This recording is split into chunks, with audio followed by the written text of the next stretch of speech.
Tina berbaring di ranjang kecilnya yang hanya ditutupi selimut tipis. Usia 32 tahun dan sudah 3 tahun menjadi janda membuat hidupnya terasa lengang. Walau setiap hari ia disibukkan dengan pekerjaan rumah di kediaman Pak Budi dan Bu Risna. Malam itu rasa kantuk begitu berat menyerangnya. Tapi ada sesuatu yang membuatnya terganggu. Seperti ada sesuatu yang merayap di kakinya. Rasanya lembut, seperti belayan serangga kecil, menjalar perlahan naik ke betis. Tina mengerutkan kening, tapi rasa kantuk membuat matanya enggan terbuka. Ia membiarkan sensasi itu, mengira mungkin hanya nyamuk atau kecoak yang tersesat. Namun, ketika sentuhan itu terus naik dan terasa makin nyata, melewati selimut tipis yang menutupi tubuhnya, Tina mulai merasa risih. Ia menggerakkan tangan kanannya dengan malas, mencoba menepuk pengganggu itu agar menjauh. Tapi bukan serangga yang ditangkapnya, yang digenggamnya justru telapak tangan seseorang. Hangat nyata, dan jelas bukan milik seekor kecoa. Sontak Tina membuka mata. Dalam redup lampu temaram kamarnya, ia melihat sosok lelaki muda berwajah tampan sedang duduk di sisi ranjangnya. Dan Randy, suaranya pelan, hampir tercekat, jantungnya berdetak cepat. Randy hanya tersenyum kecil, wajahnya memerah menahan malu. Aduh Dan Randy, ngapain masuk kamar Bibik malam-malam begini? Bisik Tina, cepat-cepat duduk dan sedikit menjauh. Meski suaranya tetap lirih, takut membangunkan Bu Risna atau Pak Budi. Randy buru-buru meletakkan telunjuknya di bibir, memberi isyarat agar Tina tidak berisik. Maaf Bey, aku cuma lapar. Baru pulang dari rumah Wawan ngerjain tugas kuliah.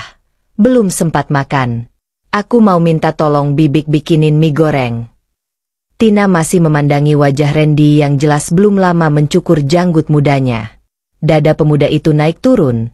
Mungkin karena gugup, atau karena alasan lain yang tak diucapkan. Hati kecil Tina berdesir. Ini bukan pertama kalinya Randy bersikap manja padanya.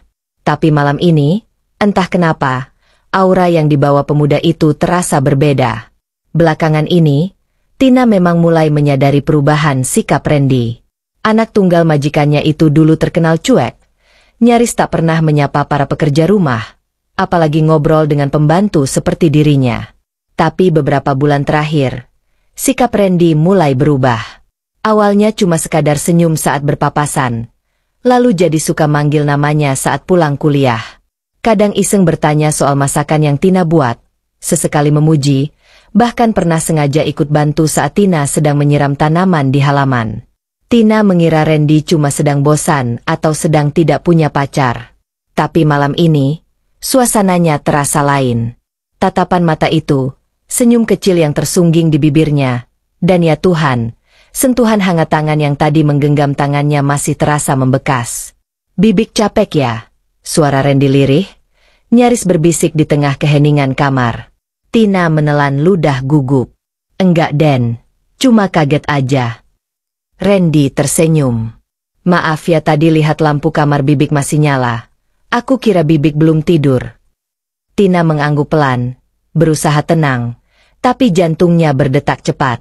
Kalau lapar, kenapa nggak manggil dari ruang tengah aja Dan? Tanyanya akhirnya, berusaha mengalihkan suasana. Randy tertawa kecil, nyaris tak terdengar. Entah kenapa, aku malah pengen ngobrol sebentar sama Bibik.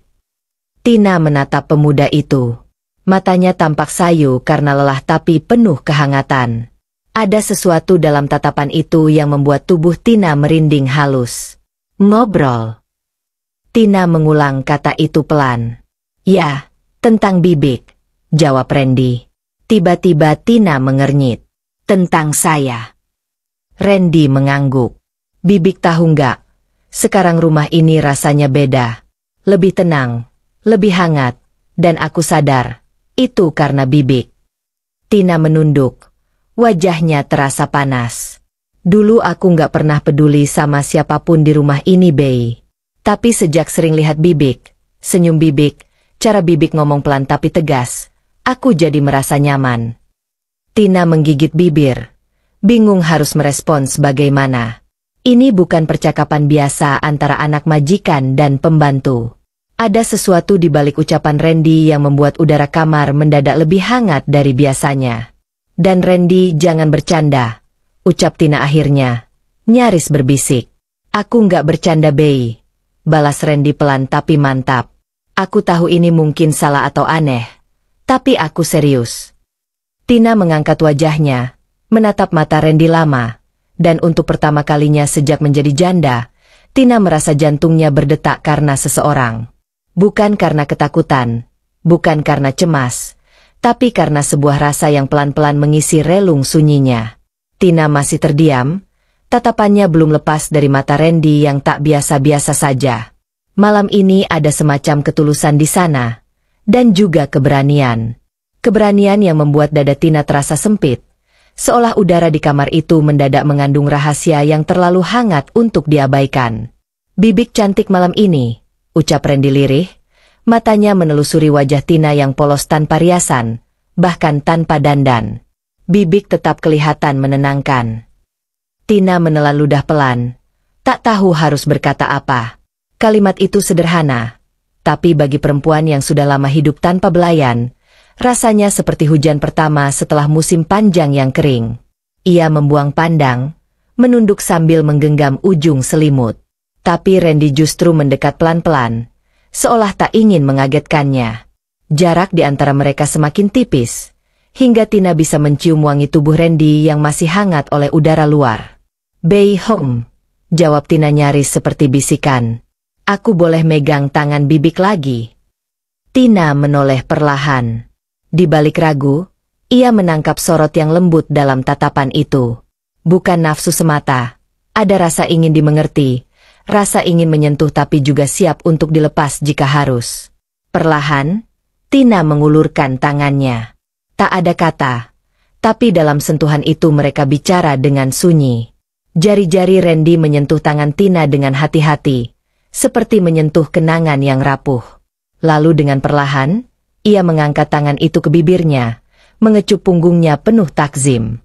Bibik pembantu rumah di matanya bukan lagi sekadar wanita pekerja, tapi seseorang yang mengisi ruang kosong di hidupnya yang selama ini sunyi, meski segalanya tampak lengkap. Tina terpejam sejenak, bibirnya bergetar. Namun bukan karena takut, melainkan karena ia tahu dalam detik itu ia sedang membiarkan dirinya disentuh bukan hanya oleh tangan tapi oleh rasa. Dan, ucapnya pelan, nyaris tak terdengar. Iya, Bei. Kalau Bu Risna tahu, kalau Pak Budi tahu, aku nggak peduli. Potong Randy lembut, masih menggenggam tangannya. Yang aku tahu, malam ini aku pengen di sini. Sama Bibik, nggak ada yang lain. Tina terdiam, matanya mulai berembun. Bukan sedih, tapi karena hatinya yang sudah lama beku malam itu mulai mencair. Randy menyentuh pipinya. Boleh aku peluk Bibik? Walau cuma sebentar. Dan Tina pelan-pelan, Anja mengangguk. Tak ada yang terburu-buru. Pelukan itu bukan sekadar dekap tubuh, tapi seperti dua jiwa yang saling menenun luka hangat, rapat dan tenang. Tidak ada desahan atau erangan di antara mereka. Hanya bisikan hati yang saling bicara lewat kulit dan nafas yang perlahan menyatu. Hati Randy sesungguhnya sedang bergejolak. Ia baru saja meninggalkan rumah Mirna beberapa jam lalu setelah pertengkaran hebat yang berakhir dengan satu kalimat dingin dari bibir wanita yang selama ini ia cintai. Aku capek sama kamu, Ren. Kita cukup sampai di sini. Randy pulang dengan dada sesak, namun bukan untuk menangis atau merenung. Tidak ada bara yang menyala di dalam dirinya. Bukan rindu, bukan kecewa, tapi dendam. Dendam pada perasaan yang terlalu mudah ia beri lalu diinjak begitu saja. Dan malam itu, entah kenapa, bayangan Tina muncul di kepalanya. Tina yang sabar, yang selalu sopan, yang tidak pernah menuntut. Tina yang lebih tua tapi memiliki kelembutan yang terasa seperti pintu yang belum pernah ia masuki. Bibik pernah jatuh cinta lagi setelah jadi janda. Bisik Randy sambil mengusap punggung Tina yang masih ada dalam dekapannya. Tina diam.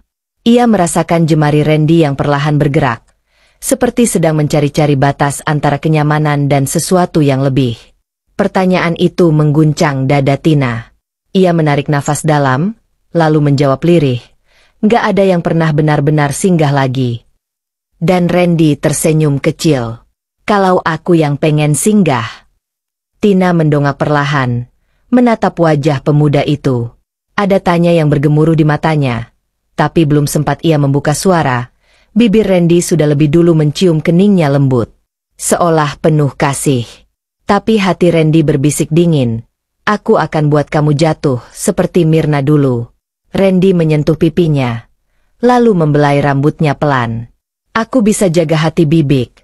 Kalau Bibik izinkan aku malam ini bersama Bibik, bisiknya. Tina mulai goyah. Ia tahu ada yang tak biasa dari tatapan itu. Tapi ia juga tak kuasa menolak kehangatan yang selama ini hilang dari hidupnya. Randy menunduk, mendekatkan bibirnya ke telinga Tina. Kalau Bibik izinkan aku tinggal malam ini, aku janji Bibik nggak akan sendiri lagi. Napas Tina tercekat. Di titik ini batas antara logika dan perasaan mulai kabur. Rasa yang terpendam selama 3 tahun menjadi janda kini bergejolak seperti api kecil yang baru diberi angin. Dan Randy tahu, langkah pertamanya berhasil. Tina memejamkan mata. Ia tak ingin melihat pantulan keraguannya di mata Randy. Tapi suara lembut itu, belayan hangat di pundaknya, dan aroma tubuh Randy yang menyusup begitu dekat, semuanya menciptakan badai kecil di dada Tina. Randy tak buru-buru. Ia tahu waktunya belum tiba. Tapi ia juga tahu, Tina sudah mulai lengah. Ia bisa merasakannya dari caranya bernafas, dari tatapan yang mulai basah, dari jari-jari yang tak lagi menepis ketika ia meraih tangan itu untuk kedua kalinya. Kalau aku butuh Bibik malam ini, Bibik mau kan? Tina menggigit bibirnya sendiri. Ia ingin berkata tidak. Ia ingin bilang bahwa ini salah, bahwa ini terlalu cepat, terlalu gila. Tapi yang keluar hanya bisikan nyaris tak terdengar. Jangan bikin Bibik nyesel ia. Dan senyum Randy mengembang. Kemenangan kecil yang mulai terasa manis, tapi juga getir. Karena di balik niatnya yang ingin membalas sakit hati, ada sesuatu yang mulai tumbuh. Sesuatu yang tak bisa ia jelaskan. Saat tatapan Tina malam itu menembus jiwanya lebih dalam dari yang ia kira. Dan untuk sesaat, Randy lupa rencananya. Untuk sesaat, Randy hanya ingin tinggal bersama seorang perempuan yang selama ini ia pandang sebelah mata. Tapi kini justru memeluk hatinya dengan kehangatan yang tidak pernah ia temukan bahkan dari Mirna. Setelah semua puncak kebahagiaan mereka raih dan setelah semuanya selesai, Randy masih diam, membiarkan jemarinya menggenggam lembut tangan Tina yang tergeletak di dada.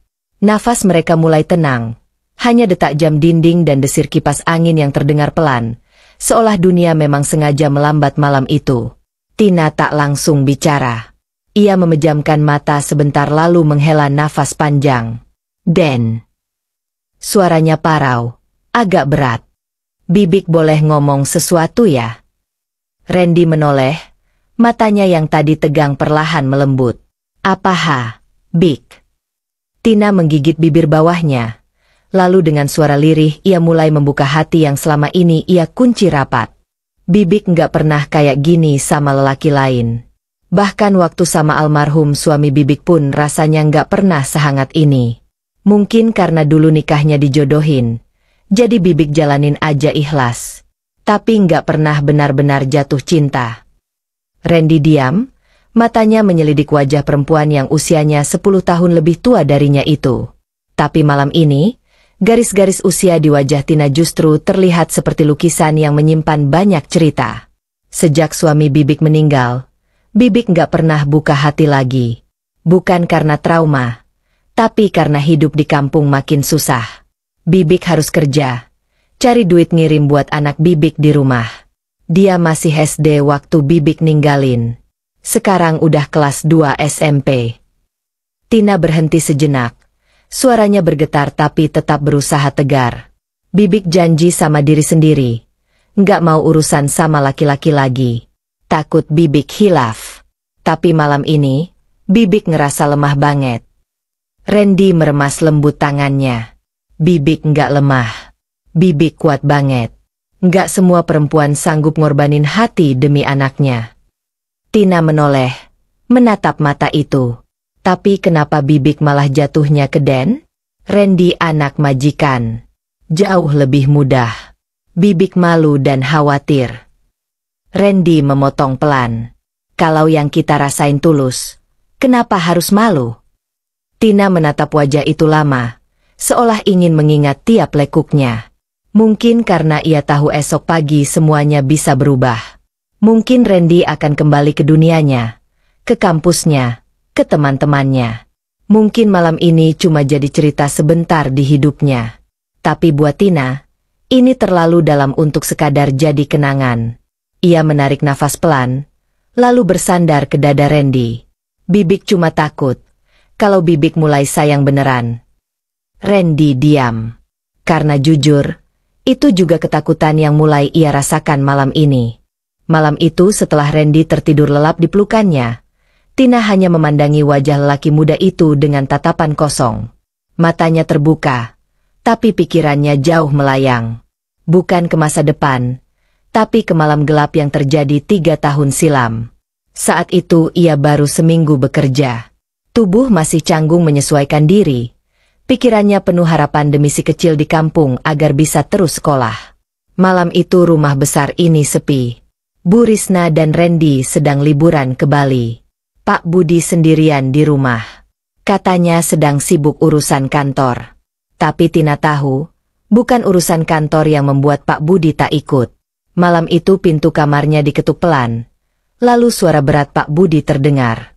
"Tina, bisa bantu Bapak sebentar?" Tanpa curiga, ia membukakan pintu. Dan detik setelahnya, hidupnya tak lagi sama. Tina tidak pernah mau mengingatnya. Tapi malam ini, setelah semua yang terjadi dengan Randy, semuanya kembali seperti luka yang terkuak perlahan. Pak Budi tak pernah meminta maaf. Tak pernah menyebutkan kejadian itu. Tina hanya diberi uang lebih tiap bulan tanpa penjelasan. Dan ia pun bertahan. Menahan dendam, menahan marah demi anaknya. Tapi dalam diam, ia bersumpah akan ada saatnya ia membalas semuanya. Dan Randy tanpa ia sadari telah menjadi bagian dari rencana itu. Tina menarik nafas dalam, tangannya mengelus pelan rambut Randy. Ia tersenyum samar, nyaris tak terlihat di balik remang kamar. "Maaf ya, Den. Tapi kamu hanya tumbal dari luka yang ditinggalkan bapakmu sendiri." Tapi entah kenapa, senyum itu perlahan memudar. Karena dalam hatinya, Tina tak lagi yakin apakah ini masih soal balas dendam, atau justru hatinya yang mulai ikut tenggelam. "Bibi, kayaknya kita ketahuan dari tadi ya." Tina menutup wajah dengan bantal. "Aduh Den, ini namanya bukan ketahuan, tapi disidang sambil cenat-cenut." Dan cerita pun ditutup, dengan wajah-wajah yang terbakar malu, hati yang penuh harap, dan masa depan yang akan segera dimulai dengan resepsi cinta, dan tentu saja, tawa yang membagongkan. Cinta itu nggak pernah minta izin pada usia, status atau siapa orang tuanya. Kadang ia datang dari tempat yang paling nggak terduga, seperti hati seorang anak majikan pada janda pembantunya. Tapi jodoh-jodoh itu urusan Tuhan, dan kalau Tuhan udah bilang iya, semua beda jadi perekat, bukan penghalang.